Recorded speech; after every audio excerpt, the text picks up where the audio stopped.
Hi guys, मेरा नाम है साहिल और आज की वीडियो शुरू करते हैं। सबसे पहली न्यूज़ है, ज़ोहो के जो को-फाउंडर और सीईओ है वेम्बू जी, उन्होंने एक नई स्टार्टअप लॉन्च करी है जो कि पावर टूल्स के ऊपर काम करेगी। बेसिकली जो ड्रिल व्रिल होती है ना, उस टाइप की चीजें बनाई जाएगी और ये बहुत ही अलग तरीके का डाइवर्सिफिकेशन हो रहा है। इससे पहले खबर निकल के आ रही थी कि ये शायद एआई के अंदर घुस सकते हैं, एआई चिप बना सकते हैं, बट अचानक ही खबर निकल के आ रही है पावर टूल्स। अगली खबर एयरटेल की है। तो अभी इलेक्शन के बाद में कहा जा रहा है एयरटेल अपने प्राइसेस बढ़ा सकता है। जुलाई अक्टूबर के अंदर 15 से जुलाई से अक्टूबर के अंदर 15-17% तक रेट्स बढ़ सकते हैं। इसका मतलब ये है, अगर आप एनुअल रिचार्ज कराते हो तो उससे पहले करा लेना, क्योंकि एयरटेल बढ़ाएगा तो सबके सब धीरे धीरे करके बढ़ा ही देते हैं। अगर देखा जाए, एयरटेल का ऐसा मानना है 2027 फाइनेंशियल ईयर तक वो 286 रुपीज आरपू ले जाएगा, मतलब एवरेज बंदे से इतने रुपए कमाएगा। ये हम एवरेज की बात करके चल रहे हैं, जो कि अभी 208 है। और एक मजे वाला फैक्ट भी बताता हूँ, अगर हम वोडाफोन आइडिया की मार्केट शेयर की बात करके चले, सितंबर 2018 में 37% मार्केट शेयर हुआ करता था इनका, जो कि अब 19.3 तक आ गया। इतना जरा घट गया है। अगर हम भारती की बात करके चले, मतलब एयरटेल की बात करके चले, तो वो उस टाइम पे 29.4 हुआ करता था, अब 33.0 हो गया है।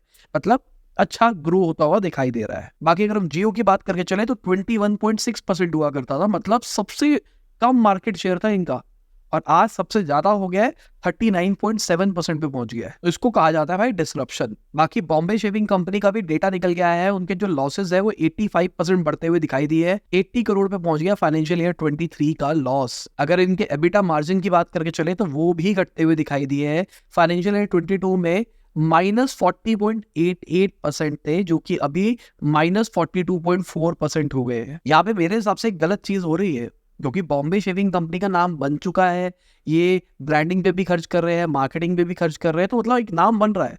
तो अगर आपका प्रोडक्ट अच्छा है तो रिपीट आना चाहिए था, और आपकी जो ब्रांड लॉयल ऑडियंस थी वो अब तक बन जानी चाहिए थी, तो अब आपके नंबर्स ठीक हो जाने चाहिए थे। बट ऐसा होता हुआ दिखाई नहीं दे रहा है। शायद ये भी रीजन हो सकता है कि अभी के टाइम पे हाइपर स्केल कर रहे हैं, क्योंकि अगर हम इनके प्रमोशनल एक्सपेंसेस की बात करके चले तो 77% बढ़ते हुए दिखाई दिए। जहां पहले 46.9 करोड़ रुपीस खर्च किए थे फाइनेंशियल ईयर 22 के अंदर, वो 83 करोड़ तक पहुंच गए। ठीक है, अगर मार्केटिंग एक्सपेंस बढ़ा है तो रेवेन्यू भी बढ़ना चाहिए था, और अगर रेवेन्यू बढ़ना चाहिए था तो मेरे हिसाब से अब मार्जिन सही होने चाहिए थे ना। तो एबिटा लेवल अभी सही नहीं हुआ है।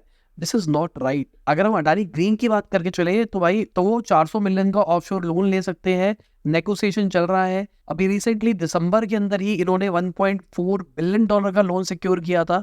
इनका बेसिकली प्लान है भाई 2030 के अंदर जो क्लीन एनर्जी की कैपेसिटी है उसको 3 गुना बढ़ा देना। इसके चक्कर में दवा के पैसा खर्च कर रहे हैं। अगली खबर एप्पल की है। तो एप्पल अब इंडिया के अंदर अपना मेजर बिजनेस को शिफ्ट करने का प्लान कर रहा है। उनका प्लान है कि कम से कम आधी से ज्यादा जो सप्लाई चेन है चाइना के अंदर उनकी, उसको इंडिया में मूव किया जाए। कहा जा रहा है 5 लाख नौकरियां, डायरेक्ट नौकरियां क्रिएट होती हुई दिखाई देगी। अभी के टाइम पे 11 से 12% के आसपास जो इनके फोन बन रहे हैं वो इंडिया के अंदर बन रहे हैं। ये नंबर बढ़ाने की बात चल रही है 15 से 18%। तो भाई बढ़िया होने वाला है सब कुछ। और कहानी यह है कि अगर आप इंडिया के अंदर मैन्युफैक्चर कर रहे हो तो इंडिया में अगर थोड़ा रिलेटिवली सस्ता बेचने लग जाओ ना, वही रेट बेचने लग जाओ जो रेट यूएस में निकल के आता है, तो ज्यादा मजा आएगा। बाकी अगर हम स्मॉल कैप की बात करके चले, स्मॉल कैप म्यूचुअल फंड के अंदर आउटफ्लो दिखाई दिया है 30 महीने में पहली बार। और इसका रीजन क्या है? क्योंकि रेगुलेटरी बॉडीज ने अभी रिसेंटली वार्न किया था कि यहाँ पर भाई बहुत सारा बवाल चल रहा है, मैनिपुलेशन चल रहे हैं वगैरह वगैरह। तो इसी चक्कर में जो लोग डर रहे थे उन्होंने भाई अपने आप को स्मॉल कैप से लार्ज कैप पे कर दिया है। क्योंकि देखो, लार्ज कैप ना उतना ज्यादा घटता नहीं है। अगर हम इलेक्शंस की बात करके चले तो इलेक्शंस के टाइम पे वॉलिटिलिटी ज्यादा होती है। तो जब वॉलिटिलिटी ज्यादा होती है तो आइडली माना जाता है अपने पोर्टफोलियो को लार्ज कैप में स्विच कर दिया जाए।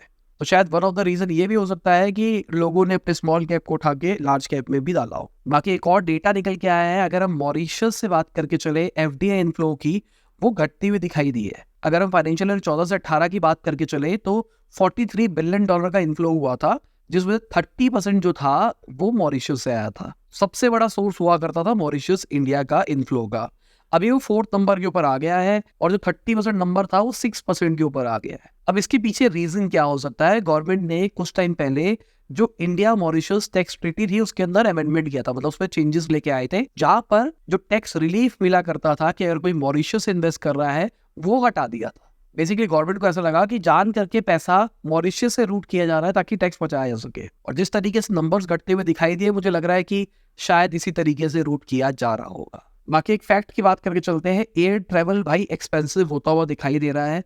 प्राइजेस 30% बढ़ गए हैं क्योंकि बहुत सारे जो रूट्स है वहां पर बहुत ज़्यादा डिमांड आ रही है। इसका रीज़न ये भी है कि 200 से ज़्यादा प्लेन्स अलग अलग कैटेगरी के अंदर, अलग अलग एयरलाइंस के ग्राउंड के अंदर बैठे हैं, अभी उड़ नहीं रहे हैं। और सिंपल सी बात, सप्लाई रोक दोगे, डिमांड होगी तो प्राइस बढ़ जाएगा। अगर हम HDFC की बात करके चले तो उन्होंने लक्षद्वीप के अंदर अपना ब्रांच ऑफिस खोला है।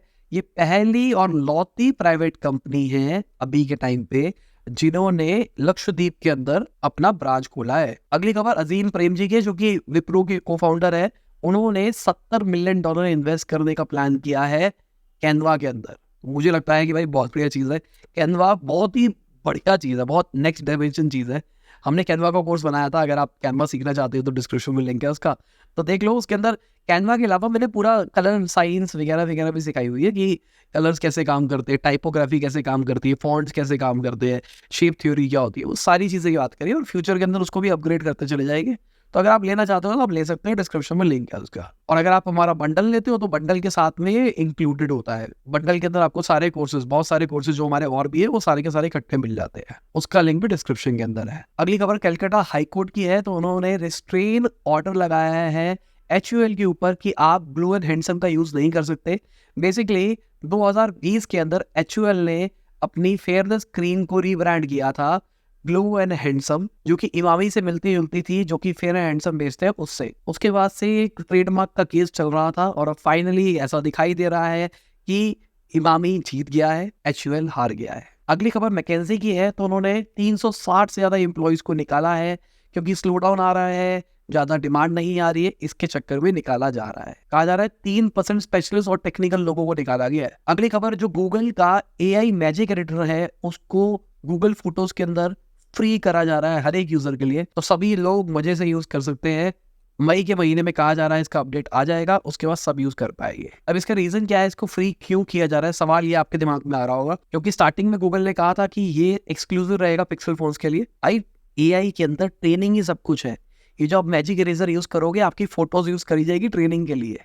मेरे हिसाब से जो सबसे एथिकल काम करता है वो है एडोब। एडोब अभी के टाइम पे अगर आप उनको वीडियो देते हो ना ट्रेनिंग के लिए, तो 56 रुपीज पर मिनट तक दे रहा है वीडियो को अपलोड करने के। और ये क्यों दे रहा है, क्योंकि भाई एडोब ऑथेंटिसिटी पे काम करता है।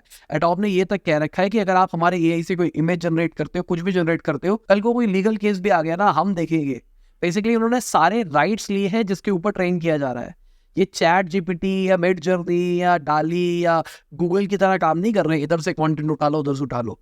एडोब ऑथेंटिसिटी के ऊपर काम कर रहा है, जो कि बहुत अच्छी चीज है मेरे हिसाब से। बाकी मेटा अपनी खुद की नई कस्टम चिप निकाल रहा है जो कि AI के ऊपर फोकस होने वाली है। बट उनका कहना है GPU चाहिए होगा इसके लिए, GPU को रिप्लेस नहीं कर रहा, ये GPU के साथ में काम करेगा ताकि उसको और एफिशिएंट बना पाए। 5 नैनोमीटर की टेक्नोलॉजी के ऊपर इसको बनाया जा रहा है। अगर हम Amazon की बात करके चले तो Amazon ने डेवलपर्स को Alexa ऐप के जो स्किल्स होते हैं उसके लिए पैसे देने की, बंद करने की बात कर दी है। जब स्टार्टिंग में स्किल्स निकाला गया तो दबा के पैसे मिल रहे थे डेवलपर्स को, बट अभी रोक दिया गया है। सिंपल सी बात, अब Amazon को दिख रहा है फ्यूचर इज AI, फालतू के स्किल्स क्यों बनवाने जब AI से वो सारी स्किल्स वाले काम हो सकते हैं। तो बाकी अगर हम मार्केट की बात करके चले तो मार्केट का आप देख सकते हैं कौन रहा ऊपर कौन रहा नीचे, और ये लोग हमारे सपोर्टर्स जिनकी वजह से डेली हम अपना बिजनेस ला पाते हैं।